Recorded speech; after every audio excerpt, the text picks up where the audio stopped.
আসসালামু আলাইকুম সবাইকে। আজকের ক্লাসে আমরা অফিস সরঞ্জাম নিয়ে আলোচনা করব। ব্যবহারের উদ্দেশ্যে কৃত ব্যবসায় প্রতিষ্ঠানে যে সকল স্পর্শনীয় স্থায়ী সম্পদ বৈদ্যুতিক সংযোগের সাহায্য নিয়ে ব্যবহার করা হয় তাকে অফিস সরঞ্জাম বলে। যেমন কম্পিউটার।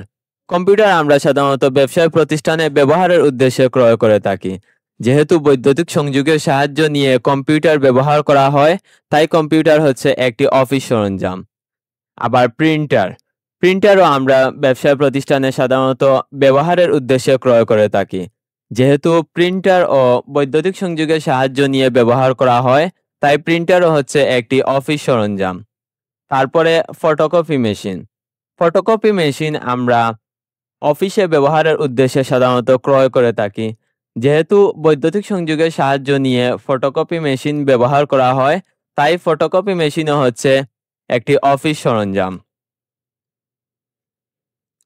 অফিস সরঞ্জাম যেহেতু স্পর্শ করা যায়, তাই এটি স্পর্শনীয়।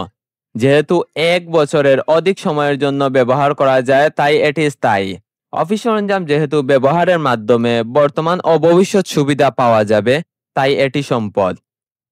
পরিশেষে বলা যায় যে অফিস সরঞ্জাম হলো স্পর্শনীয় স্থায়ী সম্পদ। সম্পূর্ণ ক্লাস জুড়ে সাথে থাকার জন্য ধন্যবাদ সবাইকে। পরবর্তী ক্লাসের আমন্ত্রণ জানিয়ে আজকের ক্লাস এখানেই শেষ করছি। ধন্যবাদ সবাইকে।